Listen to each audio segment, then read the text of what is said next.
It is currently 1-0 to Passport Issues, who look to claim their first competitive Irish Dota crown.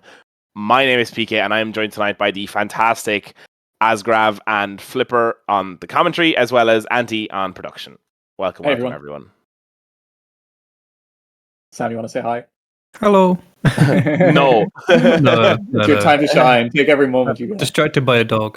So yeah, standard bans coming out again. I Pretty don't think identical to last time, except this Dawnbreaker. Yeah, what was in instead?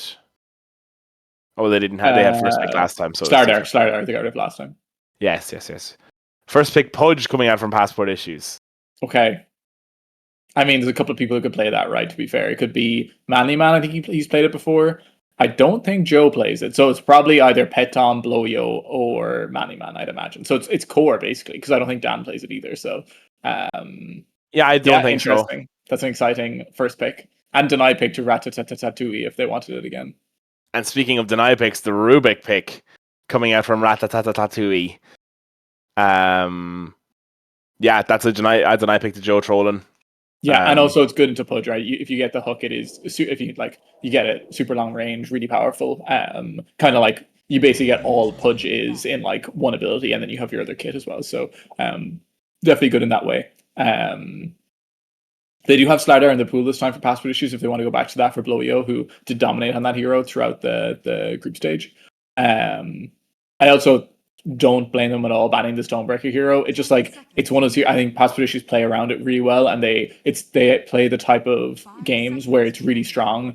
I mean, it's always good, but like in that it's super team fighty, super just like run at you, bring all our heroes, and we have not only are we picking tanky heroes, but then on top of all our tanky heroes, we have this big Dawnbreaker ulti that's going to heal everyone too. So I think it's a good recipe to start kind of figure out a way into this game. So they take out the another Joe Trollen staple, the Wish Doctor. And what do you think they're going to pick here? Quite a lot of meta heroes still in the draft, I feel like. Sam, will this be a Joe Trollen Pugna, do you think? Because there's no Rubik, no Undying, no Witch Doctor. So I'd love to see a Pugna, my beloved hero. I'm not allowed to play him in the league, but I'd love to see someone else play him, give him some representation. Yeah, for anyone who doesn't know, Sam is a prolific Pugna player, which he has shown in D2I multiple times. But go on, Peter. Which, unfortunately, due to me, got banned in nearly every game they played against them last season. There we go. It's here. Oh, my boy. With the Clockwork as well. That's Malou Clockwork. That's your support duo there. Yeah. Which I guess means it's Manly Man 3 Pudge. Oh, sorry, worth saying as well, they did swap the player for this game. So Roche Hunter's here instead of Ashen. So for anyone who didn't watch the last game, there was a draft penalty and there was a big delay in the game. I mean, you're watching it at 9 p.m. and it's only the start of the second game, so you know that. But they had a substitute for the last game playing the position 4 techies. Now that's being swapped out for Roche Hunter. So I imagine Vantalion maybe is going to be playing a different position and they put Roche Hunter mid this time. That would be... I believe that's what they did last time. Yeah. So I don't think Vantalion normally plays mid, right? Also, we're saying this Phoenix pick is a Vantalion special hero. He picks it usually if the other team bans Brewmaster. It's like his first priority pick after that. And he's played it 4, he's played it 3, I think. So he's played it maybe mid as well. So it could really be anywhere, but I'd say that's definitely his hero. Yeah. And it's miserable to play against someone who had to play against it in this division. Yeah, he's very. But it is nice for Passport Issues that they see it early here. I mean, it's good into Pudge as well. Like the percentage-based damage is really good into Pudge, but it's also nice. Like a lot of what Phoenix brings is it's really, really good against these melee carry heroes. If you put it on the off lane to a not as strong melee carry hero. Oh, they do. They pick up Slardar on them. Okay, cool.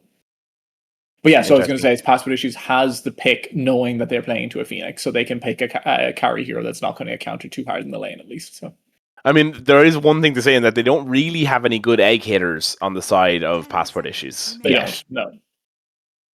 And they've already solved a lot of the damage issues. Like last game, it really felt like they just didn't have damage into this big snowbally lineup of Passport Issues. They have Slardar, which is a ton of damage. They have Phoenix, which is actually a lot of damage, and Rubik, which is a lot of damage too. So, yeah, especially if you get some of these like Pugna Blast or Hook and stuff. So yeah, I much prefer this Ratatatouille lineup so far. What about you guys? Yeah, much preferring this lineup. You know, they got the Rubik and the Lifestealer. They missed the big hitty heroes, which they didn't have last game. They were looking for picks more, and Slardar and Lifestealer definitely run at you. You get the Infest into Slardar. You're not surviving that, right? So Yeah. it'd be interesting to see how they play this one. I like the double pick they did here on Ratatatouille as well, the Lifestealer into Slardar, because like Slardar commonly picked as like a lane counter for Lifestealer, and they know that they like it in passport issues too. So a cool kind of double pick there to pick the hero and then pick its counter in the same phase. You know.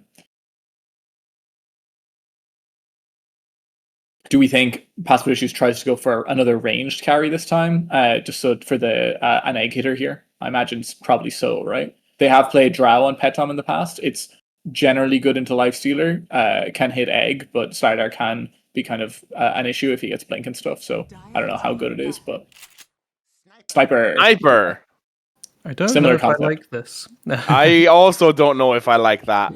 I think he's going to get bullied a bit. You know, they got the Lifestealer and Slardar. He's going to have to get his positioning right not to get beat up, I guess, especially with the Phoenix. I'm not too confident in that one. They do get the range carry, though. That's true. But but you're right. Like if they get the Phoenix dive with the slow on Sniper and stuff, he's not a hero that builds a purge particularly early in the game either. So yeah, do we think it's going to be a mid or a carry Sniper is my question, because I wouldn't be surprised if Petom took a carry either. I actually do not know. Yeah, I saw this and thought it would have been a Blow-Yo hero at first, but honestly, could very much be Petom carry Sniper. Or Blow-Yo carry Sniper at this point. Yeah, so true as well. It's also like I actually think if they put it mid and they put Slardar mid on, like did you play this matchup recently, Patter? Like the Slardar into Sniper matchup isn't even really that Sniper favored, because the Slardar just kind of lasts its every creep for the first like 5 waves before Sniper's strong, and then it kind of like snowballs from there and stuff. Yeah, and I mean any like experienced Slardar player as well. Like I don't know what the experience level is on this guy, but definitely I played against it recently. It was tough enough. Okay. And it's hard to whittle Slardar down with your sniper damage. Like he is deceptively tanky. Yeah, I don't think Ratatatouille know what they're looking to pick here on the side of passport issues either. Yeah. Passport issues are convinced it's a mid. Yeah, which I'm like, if they think it's Sniper mid, I wouldn't hate Ratatatouille putting Slardar mid and picking something else on their offlane. Yeah, honestly, I wouldn't think it's the worst thing in the world. But it's also probably true that, but also don't forget, it could be a Phoenix offlane. We're probably forgetting that as well, because Ventalion does play Phoenix offlane, so it could be that, and then they could actually be picking a support tier last for the Rats. So, try not to say it with such disdain next time. No, I'm looking for a 3-game series for sure. So. The Rats. Yeah, agreed. But that is funny. Yeah, I've to be honest, I'm kind of stumped at this point. This is the point where I shut up and I let you talk in the draft like that we do. I'm like, okay, bro. What about you, Sam? Any ideas here? I have no idea. I think the Sniper's probably going to be a mid, right? So I feel like they're looking for a carry, but passport issues known to throw me off. I have no idea what they're doing. It seems so them to put Sniper carry here, though. I don't know why, but it just seems like something they're going to do. Yeah. That has to be. Unless they put carry. That's the other option here, but... Yeah, it could actually be. Yeah, they could... Actually, you're right. Yeah, we've been looking at this all wrong. That could definitely be an option.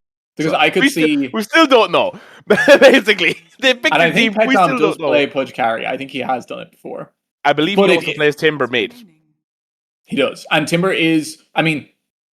the Phoenix is good against Timber. It's good into Lifestealer Slardar, but also kind of Slardar is like it's good. The Timber is good into Slardar, but it's also like if you can get him with a load of bashes, it actually can be pretty good too. So it kind of goes both ways, but generally like a good Timber game. But also, if they do pick Pudge carry, you got to risk the fact that the carry to carry matchup is really Lifestealer favored. Then you know what I mean, because they already have the Lifestealer on Ratatatouille. So I'd say Ratatatouille are very upset that they banned Necrophos now, because if it was me, I would be very happy to play Necrophos in this game against that team. Fair.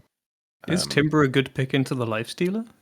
Am I missing an interaction there? Or does that feel like a pretty? No, I mean, like it's a rough one. I think for sure. I mean, I think with the only issue is like it can chase down the creep, and then if Timber is really far ahead of Lifestealer, like you can kind of like play around Rage and kill him then, but generally no, it's not that good. But like Timber gets really high armor as well, so it's kind of, it can play either way, I think. Sorry, what'd you say? What do we think we're looking for here? What is this? Okay. Mid. So Phoenix 4 then? I have no idea. Slardar 1? What? What? Offlane Lifestealer? Oh, are they switching positions? Maybe they are switching positions. Okay, so it's definitely Storm mid. Yeah. We've got that much down. It's Storm mid. Okay, Petom Pudge. Okay, so I'd say they're gonna put Bloyo. Surely mid sniper. I mean, yeah, if it's mid, if it's into Storm Spirit, you probably do have to lane the sniper mid, right? Like they'd be stupid not to. So what is going on? I'm so lost. Can they idea, man. Can they see? I should know this from playing, but like, can you see the other teams' lock-ins like as they come, or no? No. Okay. Only so when both of you have. Yeah, they couldn't have known. Okay, yeah. I mean, let's look at the lockdown for Storm Spirit. I mean, you probably like playing Pugnant to Storm Spirit, right, Sam? That should be pretty good, right? It is, yeah. If he casts his ultimate, you basically get your full HP and mana back, which is quite nice. The Rubik is... you want to make sure he doesn't steal that Neverward. It's always scary, you know? That Neverward does so much damage and people don't realize. So if he steals that, you're in trouble. I'm noticing the Pugna, Rewards of Ruin. Is that on purpose? I feel like that's the really bad one. That's the one that gives you the spell amp when you kill a tower, right? Yeah, especially into the Storm Spirit and Rubik. I don't know what the play is here. I think he took it too. Oh no! What's the other option, Sam? The other one's the heal and the Neverward, which is really what you want against that Storm Spirit. Yeah. Because otherwise it gives you nothing. So yeah, that might be a misplay. That may be throwing. But we have to say, Ratatatouille coming in here with a lineup that is way more capable of making plays and does way more damage than their last lineup. So like, I think they definitely have more of a chance. Prepare for battle. Yeah, I absolutely agree. I think I favor their draft this time, to be honest. They have the damage to take care of these tanky cores. There's not a lot of lockdown for the Storm Spirit either. Yeah. I'm not like 100% sure what Petom's like Pudge proficiency is either. Like he might be really good, but I'm not 100% sure. So yeah, that'll be interesting to see too. Because I feel like if Pudge and Timber get off to really good lanes, it could feel tough for the Radiant. But if not, I actually do think I like their draft more too. Are we going to see a clash here? I think we are. What the fuck is he talking about? Looking for Bean. Okay, we are going to get the clash here. Password issue, totally unaware of it. The 5-man Slither Crush with the scatter shot coming into the background. Malou is going to go down with those cogs. So Triplex goes down in response, getting the right clicks onto Joe Trollen with the Fire Spirit. The Zantanian in the background. Mannyman getting low. The bash is coming in from Vax, who's low as well. It is going to be a 2-for-2. Pause 5 and offlane for fuck knows on Ratatatouille. So and yeah, we're gonna get right into this one. Ratatatouille probably a little bit happier getting the first blood in as well onto Roche Hunter. Roche Hunter got both those kills actually. Wait, what lane is Sniper walking to? Oh no.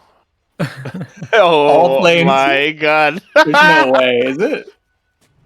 I mean, God. There's some next level. So they're doing a lane swap for Dire. God, I can't believe they didn't put the Sniper mid against the Storm Spirit. That surprises me. It's got to be easy, right? It's just such a not easy, but it should be a good matchup anyway. Yeah, the Storm Spirit can't do anything to you because you plus, can never get remnants on you. Maybe they just thought that the Slardar Phoenix lane was too tough for the Sniper. But like the bottom lane, I don't think he's going to have impact against the Lifestealer. It just probably isn't as aggro. You know, he probably has a less chance of dying, but he's not going to have like a big impact. Mannyman. Yeah. He's going out here onto Vax. The right click's taking a business day each time they come in. They do have the... What the fuck is this called? Whirling Death. Not the Chakra that I was about to call it.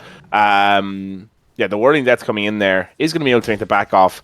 It looks... Okay, so offlane Slardar with a 4 Phoenix. Yeah. The previous Passport Issues have lane swapped, and then Ratatatouille have either lane swapped or position swapped. That's the story going on right now. Yes. They have Lord Van Trifalax. Talion's definitely moved. Yeah, well, he's from definitely me. positioned. Yeah. Yeah. Okay, yeah, Mr. Carry expert, tell me how this matchup goes. Where bottom? the top one, no, the top one. The two offense, the carry lane, man. What does carry Timbersaw do with the Slardar? I mean, it's probably going to be pretty good. I mean, when Phoenix gets levels, maybe it gets a bit tougher for Timbersaw, but like, he's going to get the kill onto Lord Trifalax with the scatter shots coming in from Blowyo. This is the danger of the sniper. The carry sniper on the off lane. Yeah, I mean, I suppose when you have the cogs and stuff as well. But once Lifestealer gets some levels, it should be okay, maybe, as long as sniper doesn't like snowball too much. Yeah, that's the danger playing into this sniper hero, is if he does get the snowball rolling, it is quite hard to stop, as they do get the Decrepify onto the pigeon here. Van Talion getting a little low. It is a bit of a struggle. They don't have any stuns up top, so locking down that timber is going to be difficult. Yeah, I kind of like the decision for Pass Issues, just because like laning the timber into the Slardar should be pretty good. Like the Slardar can't really stand there and hit you because you're just going to Whirling Death like 3 times, you know. So I like that. I think that's a cool lane swap. I'm not sure about this. If that's the reason for it, I get it. If it's something to do with the sniper, I get it a little bit less. But you know. Maybe it is. Yeah, because this is definitely a tough one for Petom, as he's finding out now those remnants come right. Like, gonna rot himself down. Has the big stick though coming in. Roche Hunter doesn't have the mana to sustain any more damage really. Although he does have one more remnant in him, isn't gonna make contact. The hook coming in. The face! Oh my God, Petom! Shit at him there. I actually think if he kept right clicking him, he probably kills him before he dies to the tower. Yeah, on Storm Spirit, but wow. From the top of a Bratislavan castle right now with Mark. Sipping on his 4-pint beer that he got. The Stein, is that what they call it? Yeah, the Stein. Yeah. Yeah, wow. Well played by Petom, though. Like, he baited him perfectly there, you know? Yeah, I could, I could see myself falling for that one, to be honest. Van Talion getting quite low here. Is dive to get out there. Vax getting the right clicks. No mana. Put into him here. But he has very little mana. From Joe. Lotus. Yeah, this is a bit of a scary lane for Phoenix. Like usually Phoenix kind of just like owns lanes, but the fact that Timber can like doesn't care about movement slows with his chain, and then also does so much damage with Whirling Death against a strength hero. Like it actually is a potentially killable lane for the. It's a lane that Phoenix can potentially die on here. So. Yeah, for sure. Really trying to limit the effectiveness of the highest ranked player on the side of Ratatatouille. Yeah, lane's going a lot better this time, as they are going to get the decrep down on to Vax's Slardar. He isn't going to be able to get the back off here for Manly Man, though. The block's coming in from Mantalion after the Phoenix dive, and down goes Manly Man. Pretty big kill for Vax. Yeah, great kill from Ratatatouille, and like not an easy kill either. Like you really have to play around like the cooldowns on that Timbersaw when he does so much damage to you. So that's a big kill. Yes, absolutely. As we go down to this bot lane here, and yeah, the creep equilibrium, bit of a shoddy place for them. 10 denies on this sniper as well, which makes it that bit tougher. The scatter shots coming in, the blocks there with the battery assault is going to prove too much for Lord Trifalax, as he is going to go down again on this bot lane. Yeah, sometimes we're taking that level of rage at level 3 on Lifestealer. Like, obviously, it's not that good against Clockwork, but it might be good just for getting out of the shrapnel here on the sniper. So maybe something you could have done there. But I mean, trapping anyone in an area with that shrapnel with the scatter shot facet is just too strong. So, you have the go out here. The Fire Spirits is going to be enough to get the kill onto Joe Troll, and Van Talion getting quite low, though. He's going to have the Timber Chain there, is going to secure the kill onto the there, so they trade support for support. As down this bottom lane again, the Lifestealer going down to Blowyo on this sniper. Won't have TP ready now. That's a super big death for him. Yeah, really well played by Malou there. Like literally, Lifestealer needs to be a little bit more careful, but like Clockwork just immediately cogs him again with the throwback cog. Yeah, Malou Clockwork probably his best hero. A lot of people would say. I think he'd probably say it himself, and yeah, he's playing super well in this lane so far. As they do get the Timber Chain in here now. Fire Spirit's going on into Manny Man. The Decrep is there with the Whirling Net's going to do quite a lot of damage. Axe getting low. Fire Spirit's coming in onto Manny Man. He's going to run right back at them here with the Slitherine Crush and the right clicks coming in. Oh. They have no Decrepify. They have that, I can't think of the name of the ability. Nether Blast coming in though. Not going to be enough damage as the Storm Spirit makes the go out here onto the top lane. Is going to have the AD rune ready as well with the Remnant on Joe. Going to be getting the right clicks in. In comes Petom with the hook. Going to get the Dismember down onto the Storm Spirit after getting the hook kill onto Vantalion. It's a double kill for Petom on the top lane, immediately turning the gank around. You love that move on Pugna too, right, Sam? Just the little jog away, haha, I have no teammates, and then suddenly everyone's dead, right? Yeah, it's the classic move. You have to play the mind games with Pugna. So life's still about to go down here, almost. Oh, this is... Oh, no shrapnel. Oh, but he's going looking for him on Malou. He's going to pop the cogs down. Lord Triflex going to hide in the trees here. Kravsuga getting knocked around like a pinball is going to take the 26 gold for his troubles, but going to get right-clicked down by the sniper probably, who will have shrapnel charges left. Will have the Assassinate ready as well. TP away coming in from Lord Triflex. Kravsuga getting low is going to go down. Lord Triflex with the TP that had just come off cooldown, going right back to base. Yeah, this bottom lane is a huge problem for Ratatatouille. Like, Sniper and Clockwork are just dominating here. Lifestealer has nothing.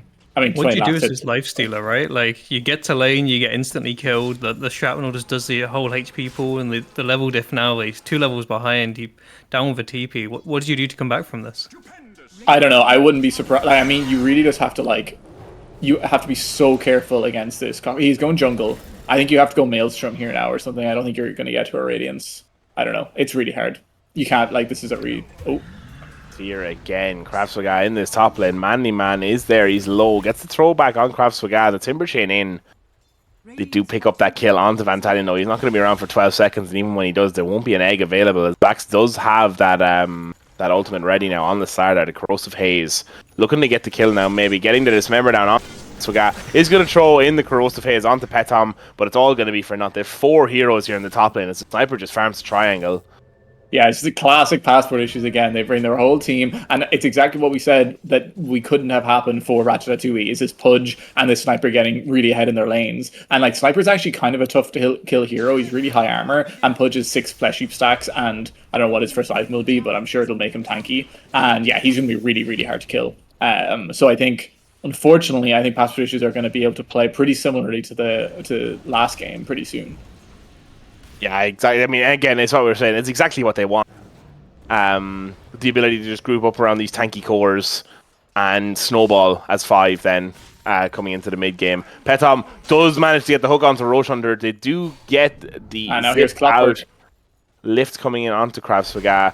Clockwork on this top lane. They get the hook shot in, I assume. It doesn't have the hook shot even. Just walks up with the cogs. Vax getting low. Malou getting low as well. He's going to get the life drain in as a save from the Pugna. Just about gets that hook shot off as he gets to level 6 in the middle of the fight. They're not going to have the follow-up. Vantalion managing to get away there, but a pretty big go out again, getting a kill onto this Slardar. Yeah, Dan is popping up on Clockwork right now. Like, I don't know, they can't make aggressive plays on Ratatatouille if the Clockwork is going to be in them as well. And Dan kind of just playing around this area now. Pudge is coming back top again. I'm not sure if they read this. This could be another disaster time on the top lane here. Yeah, honestly, it could absolutely be another disaster. They have the Invis rune gank coming in on that Petom. What a hook he manages to make onto Vantalion off in the corner as he's getting the kill onto the Rubik. Life Drain coming in there to heal up Manly Man as well from Joe Trollen. And yeah, Petom here, he's trying to kill totally free. Yeah, I mean, this is what they have to do, is try and make a go on the hero that's not around, right? They're going to get the TPs coming in onto this lane, though, but they have enough shot in from Malou, managing to get the save. No egg is right. They are going to have the Assassinate in onto Vax to keep the vision with the damage. Maybe could have been used on Vantalion there. He is going to be getting low, though. The battery salt is still there. Vax getting low to the Chakram magic. Sorry, the Chakram coming out from Manny Man here on this Timbersaw in the background. It looks like they're going to be able to get away on both of them. The Timber Chain is out. Manny Man, will he have the range? No, he will not. Malou looking to make a go out here onto this backline. The Assassinate is coming in onto the fucking pitch. Jesus, at the Phoenix that gets so low with the battery assault now. They're looking to make the dive onto Krav Swaga under this bottom tier 1. It looks like he will go down. Vantalion is going to throw in the fire spirits, but isn't really going to have anything else to save him though. In comes Vax though onto Malou. He's going to go straight at him, running at him into the cogs. He's going to drop that battery assault again with the right clicks. The decap comes in from Trolling with the life drain. It's huge. Mandyman coming across with the Timber Chain and the Whirling Death. He's going to pick up the double kill. And what a fantastic bait there by Malou. Joe Trolling with a huge save with the Decrepify and the life drain. Getting his tips as he deserved. The fabled Joe Trolling Championship. It's been a long time coming.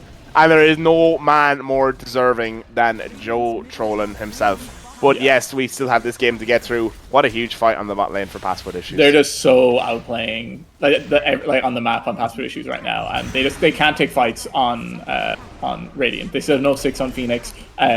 Storm doesn't really want to fight. Maybe in the last fight he could have done something, I don't know. But yeah, Sam, how'd you like the Pugna plays there? Oh, Pugna, what a beautiful play. The classic save. They're looking low. It's looking rough. Oh, as they try and make the goal here onto Petom here in the middle, and the decrep is there though, as well as the life drain. They're gonna have the hook shot coming in from the sidelines. They're gonna get a dismember down onto Vax as the ping pong from Malou in through these cogs is gonna get Krav Swaga. They're gonna get the assassinate with Petom's right clicks onto Vantalion. Lord Triflex does come in here, gets the infest off Malou, getting low now. They seem to have sustained the initial burst from the side of Passport Issues, but it does cost the buyback on the Krav Swaga and 3 other kills as well. Krav Swaga is here now. He's still only level 5. Gonna throw him down underneath the tower. They're not gonna have any of the follow-up. Roche under narrowly missing that hook there on Petom. Is gonna try and get the zip out here on Roche. Getting low on the mana though. Doesn't have the soul ring. Oh, sorry, yes he does. Managing to dodge the assassinate and get out past him. Does have that soul ring ready to go. Petom is here with the blink dagger. The tip from Joe Trolling, maybe a little bit preemptively. Soul ring comes out. He does manage to get away there. Yeah, maybe not the most effective tip by Joe there, unfortunately. But it's classic Passport Issues Dota. I'm realizing this now the more we watch them. They love these heroes where you can just run at the enemy and you can't really be punished that much as long as you're kind of ahead. And that's exactly what they have right now. Like Storm, who does Storm kill? I mean, not very many people, it feels like, with the hookshot coming in, managing to catch 2 in the cogs there on Malou. The zip coming out as Vax gets ping-ponged around there. Roche Hunter trying to get the kill onto Petom. Isn't going to be quite get the assassinate off on Bloyo. No, he's not. Petom narrowly missing the hook there. Maybe looking to make the dive out. No, they're not going to back off here. But a 10k goal lead now at 14 minutes. They're on the triangle here. Yeah. Malou playing so well, like all these. I think he's tossed back like 6 cogs in the last minute that have hit every single hero, and huge hook shot in the last fight too. I don't know. Malou Clockwork diff, and also it actually is a really good like the sniper plus the Clockwork lane is like the scatter shot into the cogs is actually really strong. Like it's doing a ton of damage. So yeah, they Giga Brain. Oh, what is Krav throwing? Oh, did he? He did just place all these wards. Okay. Report my admin, please, for grief. Nice little triangle. We may be seeing a Krav GG pretty soon, as they do get the hook now onto Roche Hunter. Is going to get the start there. They're going to get the grab out as well as that pull in. Hook shot out from Malou there. Great heads up play to be able to make the escape.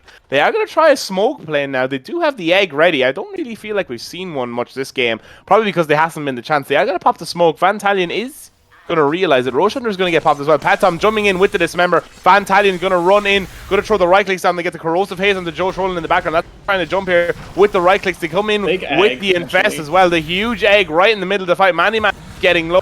But it's going to go straight down to Bloyo as he manages to get the kill onto Vax as well. And now the fight does kind of fall apart for the side of Ratatatouille, as they are going to get the right clicks in coming in from Lord Triflex, but it's not going to be enough to sustain the damage that's being taken here. The infest is already down as it was used to initiate. And what was nearly so good for the side of Ratatatouille falls apart as the sniper, not hit by those fire spirits, is just going to be able to come in with the right click and get it down. Yeah. This Sam, any way out of this one? This XP diff is difficult. I've been watching the Rubik sitting on level 5.5 for the last 5 minutes. It's looking rough. They didn't hit those level 6s, and they're feeling it. The Rubik has so many good spells to steal this game. Like, I don't know. They just need to take 5 and sit back and get some farm up if they can. And Petom has the What a huge save there from Petom. These heroes as well. Like I can only imagine. Oh, I thought it's the fire spirits Yeah. there. I thought he had him. I can only imagine how aggravating it is to play as well, because they have all these heroes like Pugna and Pudge, where you're just so close to killing them, and then you're not. You know, like the Ethereal or the Pudge hook back, and it's just like, oh, Life I'm drain. so close. Yeah. And life drain, yeah. It's just Pugna's the king of that, to be fair. But I think when you go into these pass switches games, you have to presume their entire team is there at all moments. Like that is the presumption, you know. And trying to take picks on like one hero is basically never one hero with this team. Yeah, never at all. Never at all. You're right. As they are going to try and make the go out onto Kraftsugah here, he's doing some actual warding. They One of his do final manage. essential wards of the game. Yeah, one of the silent essential wards of the game is right. Is going to get the stolen cogs off of Malou there, but the dismember is going to come in from Petom. Going to farm up that little bit of gold from those cogs as well. Looking to make a play here on the Rubik top or on Pugna top maybe, but does anyone know the tech behind this dual scepter on the starter? I believe it is a thing. I don't know. They are going to get the right clicks in though with the Glimmer Cape. They are going to have the vision there somehow. The cogs coming in from Malou, the Infest coming in from the Lifestealer. They're happy to just get away here if they can now. Yep. Yeah, Slardar going to try and get the TP out. It's a really, really big kill, like Thieves in the Night. I think that's the right move, right? They want to get the one pick before the whole team turns up. You saw the free TP, and straight after they went on there, they got their pick. They said, "Thank you very much. We'll take our XP and levels," and got the heck out of there. No, for sure. That was really well done by Ratatatouille. Those are the plays you need to make to like get back into this game. And they're gonna make a go on the sniper there. Oh yeah. I guess the Yules is for dispelling decrep. If I had to guess, I'm not really sure what the thinking behind it is as the first item. Yeah, I mean maybe it's a cancel to Pudge. I don't know. He did have queued up a while ago, but this might be a common tech that I just don't know. I'm not sure, but. Yeah, as a non-offlane player, I cannot help you on that one, big man. What did our... So yeah, he went Armlet on Lifestealer, which I think is good. It's like a good power item, especially when you're behind, into the SMY, which I think is pretty good too. So I like this build by Lord Truthful Axe here. Gives him a chance to fight early. And it's notable as well, Petom has not gone for any tanky items, so he actually can kind of die, especially with Slardar armor reduce as well. Like Pudge is not a very high armor hero, so he actually can die with like Lifestealer plus Slardar, I think. Does nearly have that Aghanim Scepter though.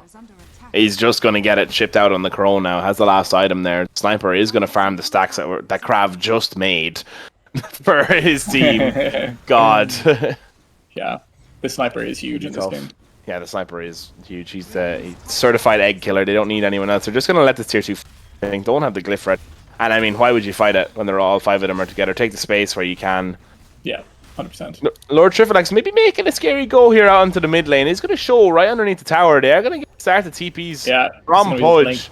This is a PK play if I have ever seen one. He's going to get caught straight out there. Going to try and run back to the creeps. Oh, that's bullshit. That one went by him. That one went by him. Valve, I'm emailing. I don't know.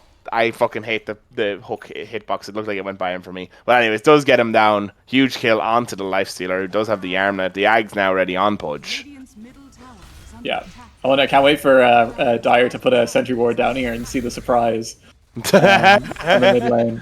See the present left of them. Yeah, exactly. The symbol of friendship Krav is drawn in their direction.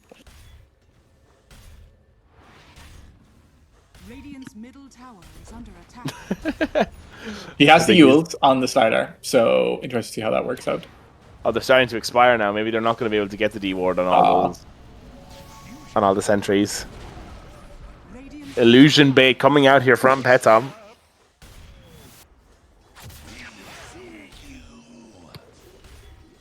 I mean, they have Egg on high ground, which is good. And they have this Vessel on Vantalion, which is definitely very good against their heroes on Dyer as well. So maybe some answers. Oh, nice dodge. Oh, nice dodge is right.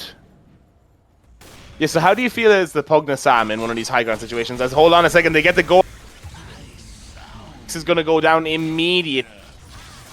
Yeah, no cancel there, unfortunately. Oh, what a hook there onto Roche Hunters. threading the needle there. Lord Triflex getting caught between a rock and a hard place. Is going to stand right in the chakram. They are going to have the ethereal form, the Decrepify ready. Which, how does it feel pushing up into this high ground as a player slip? As they make it go out again. Sorry to keep hitting and interrupting you. Sorry, I think you can go now. It's all good. He's got the rewards of ruin. He wants to make use of these pushes. I don't know how much spell amp he's got, 7.5%, but you know, you just got to keep never blasting the tower where you can not get picked. No, he can get it off. Does catches him in this time. Right, he's about to sell his Lord Triflex Lifestealer out. It's Joe Trollan going down to mercilessly low health. They do get the kill onto Mannyman though. They are going to get the Vessel down as well as the Fire Spirits onto Bloyo. Petam getting low here. Lord Triflex caught in the middle of it. Is going to go down.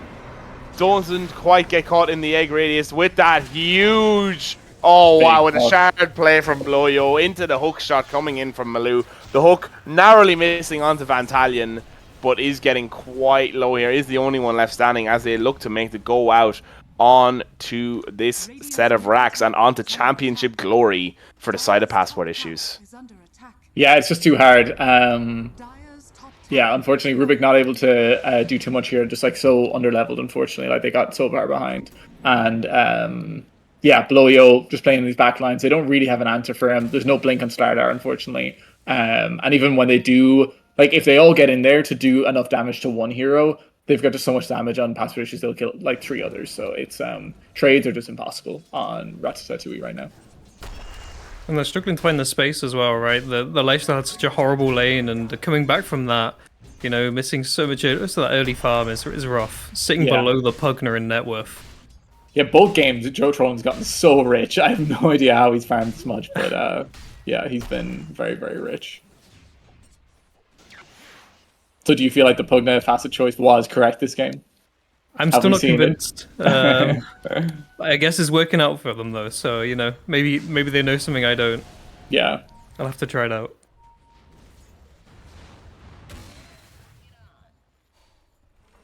Smoke play, are they looking for a pick here? Oh, they have Ags on Manly Man now as well, which makes this even harder. I don't know who they can pick here, right? They can get the Pugner and the Sniper maybe, but everyone else is so nearby. I'm not even sure they can kill Pugna with like Glimmer Cape and Decrep and the Life Drain. But yeah, that is probably the only other option. Radiant's bottom tower is under attack. Oh, here comes another 1.5% spell amp. Yeah, I think we're just going to watch this tower fall and there's not much they can do about it, right? Yeah, agreed. You can't fight the 5. No, you definitely cannot. No, you definitely cannot. Roshan, they're trying to get the most out of the farm here. The bottom lane. Petom narrowly missing the hook onto Vax, who's running the wrong direction. Although it looks like he's just about going to get out there. They don't catch him on the reconnect there from the bottom jungle. But yeah, it looks like the fat lady, she is starting to tune up. She's starting to sing. As they do get the throwback here, the Assassinate coming straight in onto Vantalion. Vax looking to maybe make the go out while this AD rune is still there. They are going to get the Yules onto him. Yeah, it's hard to imagine how they start this fight. Yeah. Petom just throwing the hooks in. The Assassinate onto Vax there does give out the vision. The scatter shots coming in. Vantalion getting low. Going to throw out the Chakram magic. Oh, sorry, the Chakram, not Chakra magic. Wrong hero. With the second coming in from Rubik. More hooks coming out from this low ground here onto the high ground. Yeah, Rubik has this timber chain right now, but not exactly looking to zoom into these fights, I don't think, so... No, the Decrep going down. Oh, and the hook onto Kravsvaga is going to get him down onto the Rubik. They are going to kill the ward, but right as they do it, they run forward, get the kill onto Lord Trifalax's Lifestealer. There goes the carry for 40 seconds. Petom comes straight on the backline, straight into the egg. Is Bloyo going to get there? He has activated to take aim, so he's not going to have the full move speed. They are going to get the egg off. The huge stun. Petom's at about half HP with the Assassinate coming in onto Vax. Is going to be enough to get the kill from that range. Level 16 now on the Sniper as the first set of racks begin to fall. The Life Drain does come in. Petom is looking to make the go out onto Vax.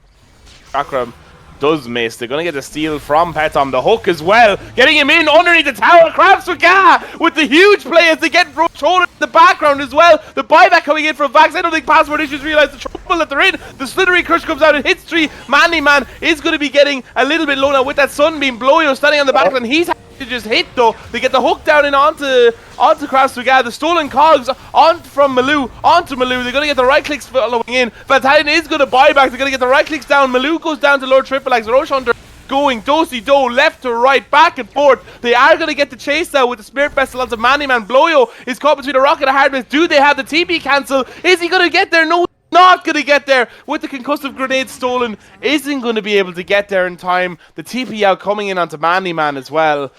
It cost him 2 buybacks and it cost him the racks, but it also they managed to convert it into 3 pretty big kills.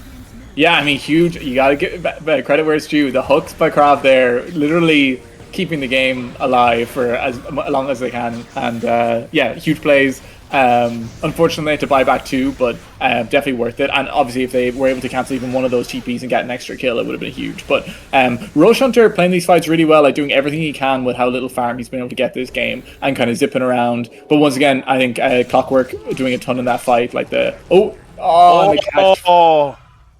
Petom playing that perfectly there. They have not been able to run away from his hooks very much this game, and not at all. Yeah, that's dieback on the Phoenix as well. Yeah, the players on Pass Push is just all playing really well. I have to say, like individually, really, showing off this game. I think. Yeah, absolutely, and taking more of that control. Maybe, I mean, I imagine they're going to take the Roche, but I also thought they probably would have done it by now as they get the hook onto Vax on this high ground. He's going to get the Yules off to save himself ever so briefly with the Slitherine Crush. The ping pong from the cogs coming in from Malou. Malou following up with the tip. Or was that a... Creeps, maybe? Or maybe. Blind. Yeah, that too. Report Petom for map hacks. I think either Creeps or maybe it was Blind, I don't know. Oh no. Oh no is right, as they are going to make the go out here. He does get the infest into Rubik. Probably not the front line here that you want to be infesting, but he is going to be able to get out there right back into the fountain. He's going to save the lifestealer for the time being. They're going to have the fire spirits coming in onto Petom. They are starting to take that second tower on the high ground with the racks starting to take damage now. The final glyph that Ratatatouille are going to get automatically here. They are going to try and get the Dismember follow-up from Pudge on Petom. Vantallion is going to be able to get the egg down. Not going to be in range. He's Sniper, but they're going to get the right clicks in coming in from the Clockwork and from Manly Man Simmerstop. They are going to get it off. Going down in the background, though. The assassinate coming in from Bloyo is going to get Lord Triple X. Petom on the warpath now, running straight into that backline. They are going to be able to get the kill on the Krabswaga, who does have the buyback. Roche Hunter is in the base. He's ready to go here as well. Vantallion, the 4-star from Crab. It's not going to be enough. Just about goes down. Roche Hunter now is going to be able to get stunned up by that assassinate. Nearly dies to the ward as Krabswaga gets hooked out of base by Petom. The last man standing is this Storm Spirit. Vax does respawn, is just standing there though, as they are looking to stay immune. Petom looking to go fountain farming. Yeah, I believe you're right, but not calling it just yet. Gonna try and make another go out. Which we have massive respect for. But yes, going now, taking that second set of racks, going on to the third set of racks on the bot lane. We're going to jump in with the Dismember on to Storm Spirit. The Yules coming in handy, managing to get the save there from Vax on to Roche Hunter, onto this Petom hero. Vantallion now respawning. They are respawning. They don't have the megas just yet. It looks like there's going to be one more fight here. Dodging expertly there is Lord Triple X. Going to get the go out straight onto the backline. Joe Trollan though, with the lack of vision there, or the amount of vision that they have. No mana on Roche Hunter. On the back line there, he is going to be maybe ticking down to that Spirit Festival. Vax running in now as well. He'll get the infest out onto Lifestealer, who's going to go straight onto Joe Troll with the right clicks. Isn't going to have the mana for the Glimmer Cape, but it's not going to matter. Vax going down, Vantallion going down, Lord Triflax going down now as well. It's just Roche Hunter once again left standing, who's going to go off and collect the bounty rune to get a bit of mana, I believe, for his bottle charges. And maybe they're going to look to try and get the push in onto the tower. Not looking to take that set of megas to secure it. They are going to get the assassinate kill onto Krabswaga. Joe Trollen. I mean, that was the best try they could have given. I feel like they did their best in that last fight, but just wasn't to be, unfortunately. Yeah, they didn't have the jump out. As the buildings start to crumble, they do have the fortify there. All the heroes on Ratatatouille are dead now, and it looks like they are going to back off on passport issues and look to get the kill, look to get the mega creeps up now, maybe go fountain farming a little bit as they feel this one start to come their way, dropping the imprint banner right down. It is like an imprint victory. It's like an imprint victory.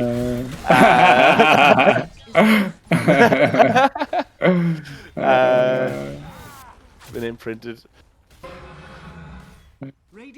That's funny. Any more diagnosis for this game, Sam? Well, it's certainly over. Passport issues did what they did best, and they won their lane slightly, and then they snowballed from there. Yeah, as they are. Sorry, no they are answer gonna for it, right? No, not at all. They are going to get one more egg out that they can't seem to be able to hit here. It is going to go off. He is one of the two heroes standing though. Roche Hunter jumping out onto that backline, trying to find a stun. Is going to get caught by the Assassinator, going after the Timbersaw in the back. Timbersaw in the background. He is going to get low on Ratatatouille.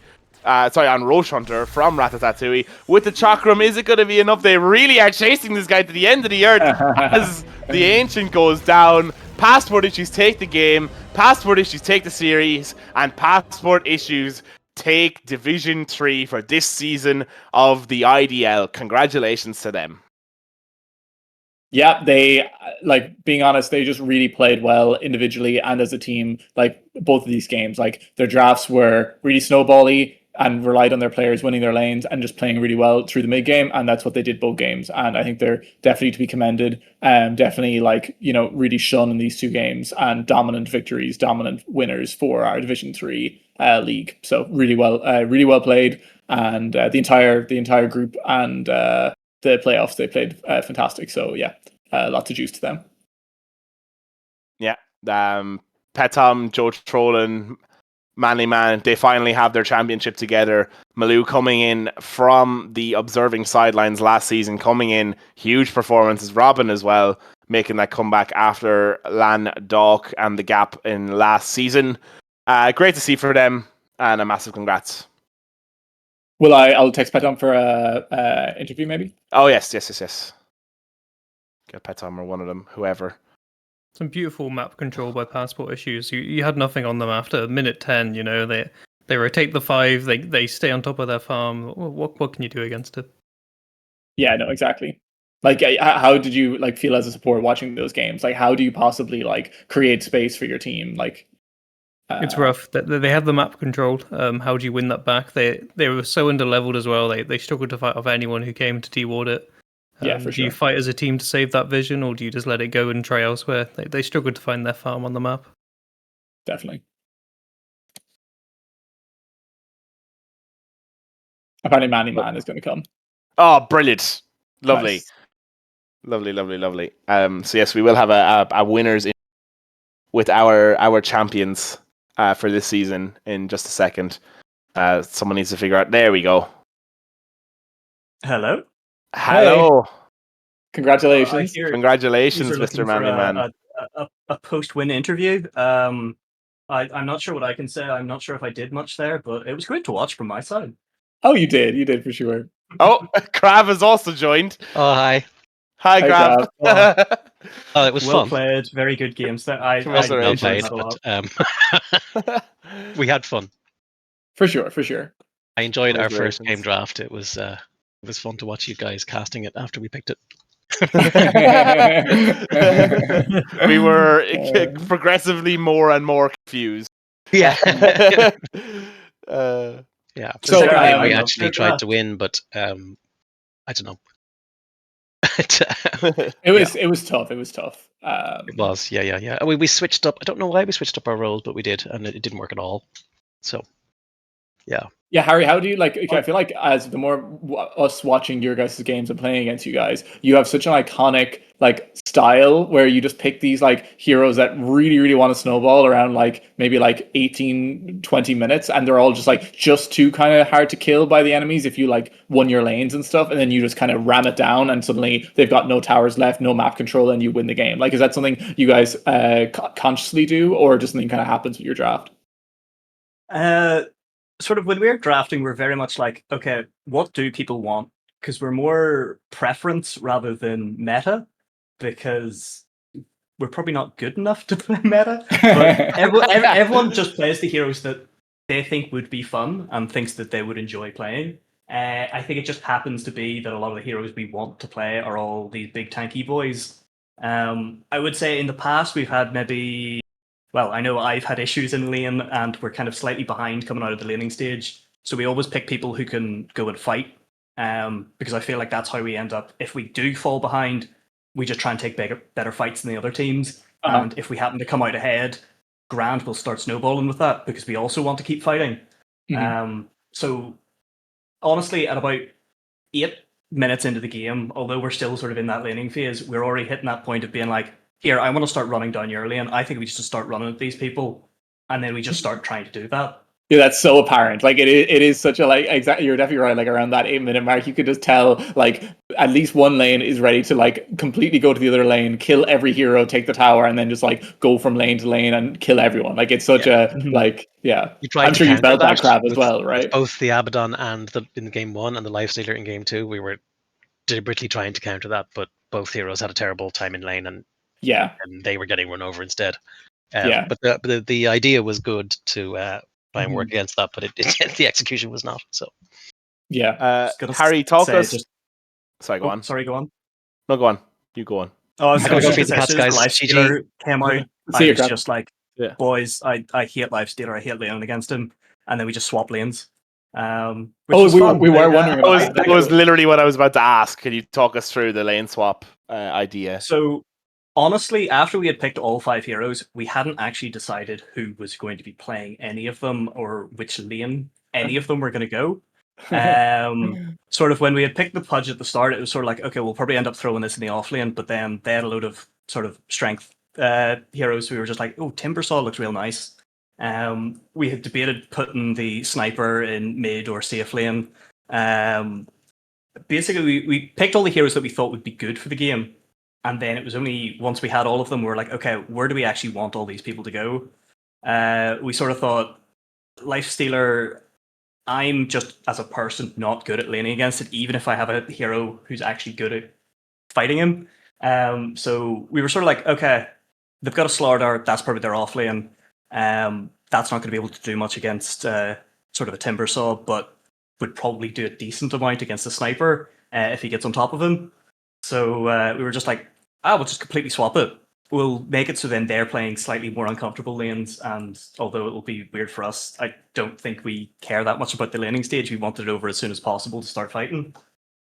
Yeah, super smart. I think that it was a really good idea. And like as you said, you guys at least like I mean I think you guys won the lane, but like at least like traded, and like the Phoenix didn't do that much into the Timbersaw either. Really, like it was I mean as you said, we were like going to the game like completely unsure who was playing what on your team. Like the Pudge pick as well, like literally no idea which of you was going to play it. But that is I suppose one of the like big things about you guys too, right? Is that neither Pet Tom or Robin really mind playing anything. And I feel like you and are happy to fill whatever happens as well. So you guys are really like malleable in that way.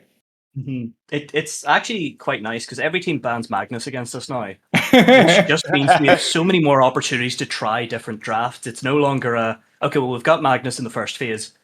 Let's get someone who's maybe good with the Magnus. It's just, okay, we have to play all these other random heroes. Like I went from sort of first season just only playing like maybe 1 or 2 heroes, and then like this season it's been great because I've been able to try so many different ones and they've been working, which is quite nice. For sure. Very much I was like, oh yeah, I only have a hero puddle, I have like 2 heroes I can play to ban me out, I'm having a bad time. But now I feel a lot more comfortable playing a lot of different ones, and to be fair, it's nice being forced to do that. Because I very much would have just sat and picked Magnus every single game if anyone would let us. Yeah, I mean, and that's a cool outcome. Like, you get your Division 3 trophy and you feel like you've learned like 4 or 5 new heroes as well. So that's pretty cool. Yeah. Fool us 4 times with the Magnus, shame on you. But fool us 5 times with the Magnus, and fucking shame on us. It'll never get through again, I'd say. Sam, do you have any questions for Mr. Harry? Sorry to cut you off. No, honestly, I'm just well played. It was such a beautiful display of map control. Really impressive. I Honestly, I think every single one of our games just turns into, oh, we can see someone, run at them, we're going now. It does feel like, and then also the TPs. I actually don't know a team that's like one hero gets gone on and 4 TPs immediately. Like you guys are so reactive, like in a great way. Like you're just like, we're not we're not letting anyone to die here. Like unless their entire team is here, we're probably gonna have the numbers advantage. And you always turn fights like that, I feel like. So as I was saying in the cast as well, like you kind of playing against you guys, you can never presume that there's a hero on their own, because like either you're playing a kind of more of a global build like you did in game 1, or like you're just like always around each other and there's never really a hero that's like not connected in some way to the rest of the team, and it's impossible to get pick off. So I think you guys just like play that sort of style like excellently, you know. To be fair, because we all TP the same place, it means all of our TPs are on the same cooldowns. So we don't want to do That's anything fair. until everyone's got TPs up again and all. Honestly, I think it's just someone will call, oh, they're going on me. Everyone just clicks. We're all just like, I Yeah. want to get in that fight straight away. Which honestly, sure. I think best part of Dota, having the fights. Sitting hitting creeps seems boring. Yeah, that's a good outlook. Do you have any final words, kind of just like for your season, how you feel about it? Like it is such a great achievement for you guys. Yeah, I don't know if you have anything you want to say to like the Twitch chat or just like to your team or whatever. You have the floor. Honestly, just for like all of the Div 3 teams, I feel like everyone has stepped up. Like I feel like the very first season, everyone would be like, "Oh, you know, we're okay," but like, just all the teams have just got so much better. Like every game turns into a hard game. Every game ends up having to be, okay, well, I need to 100% focus on this because I can't, you know, sort of take my foot off the pedal, or they will just come back into the game. Like honestly, this season I think we had several over an hour long games. Yeah, they were so fun to play. Yeah. But yeah, honestly, everyone has absolutely stepped up. As for our own team, like everyone's just everyone's just a real dead on lad.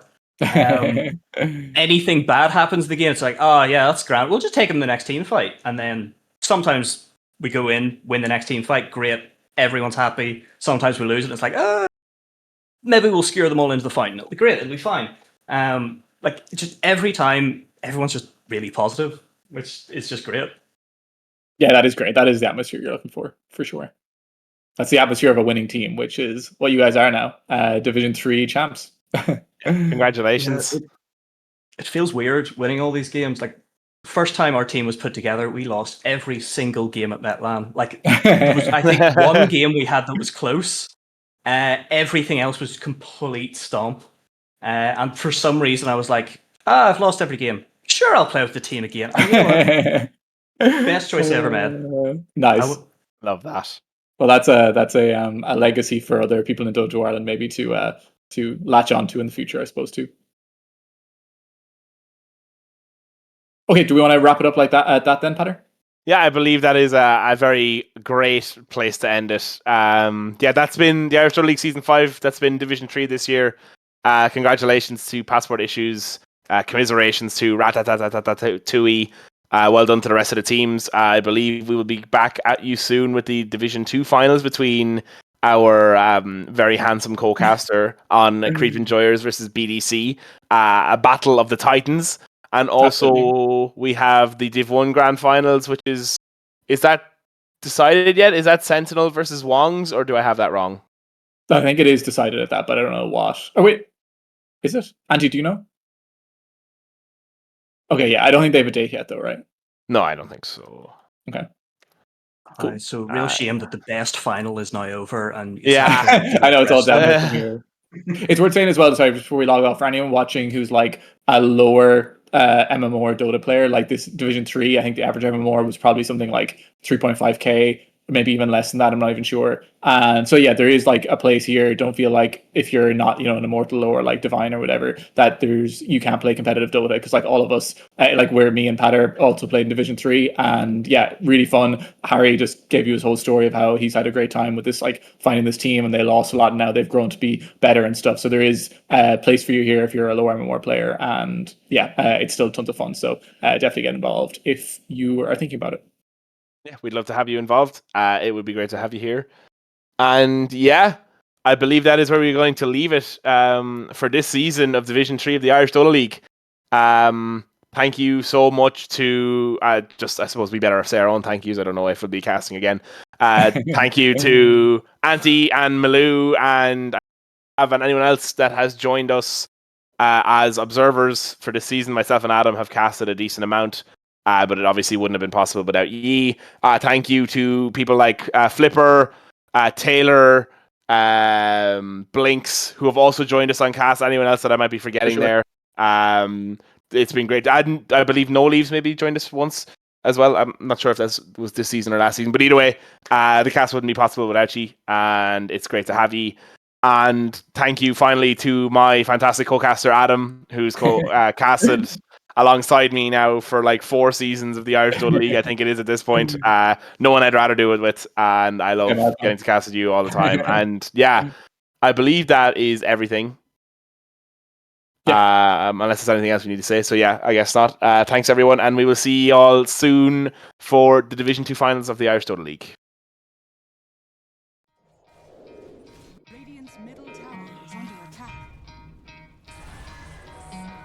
Try to play, but you're never gonna beat me. Look the other way, what I'm doing ain't easy. Bloody and stained from the people who deceive me. Muddy hands break through the chains, go free me. Looking for change, looking for pain. Pulling a mob, pushing a train. I'll never stop, stick to a lane. Pick up the pieces and go rearrange. I'll be the best above all the rest, put me to the test and expect nothing less, your check as I'm chest clapping it next, yeah. He got the venom, a tangible weapon, no coming in second. This life is a lesson. He got a new engine from pain, it's a blessing. New focus, no guessing, just bold an obsession. All in his possession, you got their attention. I'll leave an impression and take your redemption. Just kill no discretion, your mind is a weapon. 11-11, it's time for progression. You could try to play, but you're never gonna beat me. Look the other way, what I'm doing ain't easy. Bloody hands stained from the people who deceive me. Muddy hands break through the chains, go free me. People like sheep move feet, hurt it easy. You don't wanna be fast asleep on the scheming. Better stand tall, ready for a fight, believe me. When they try the chains, you can say no, free me. So he's been looking for somebody who could save him, instead of searching inside for what they gave him. A strong will, strong mind causes mayhem. We could change the world, change times, rearrange them. Staying on pace, running the race. Life is a chase, I don't want a place, I wanna be first. Work till it hurts, dehydrated thirst till I'm in a hearse. High ambitions in the right mind can take you so far. It's like you lived a few lifetimes. Take off from a break off from the weak minds. They can stay soft, you can change lives, you create thoughts, never waste time. You got one shot, you got one life, better pop off. What do you like? Make a dream job. No 9-5, no mean boss, just my life and free thoughts. You could try to play, but you're never gonna beat me. Look the other way, what I'm doing ain't easy. Bloody hands stained from the people who deceive me. Muddy hands break through the chains, go free me. People like sheep move feet, hurt it easy. You don't wanna be fast asleep on the scheming. Better stand tall, ready for a fight, believe me. When they try the chains, you can say no, free me. Even when you feel low, you can still go. Even when you feel slow, you can still go. Even when there's no hope, you can still go. I never answer to no, man, I still go. Go, go, go, go, go, go, go, go, go, go, go, go, yo, go, go, go. Hustle hard, hustle every single day. I'll be making moves till I'm buried in my grave. To the system, I don't wanna be a slave. I've been doing shit my way, or the highway. And in the driveway is a nice range, cause I grind through the climb, I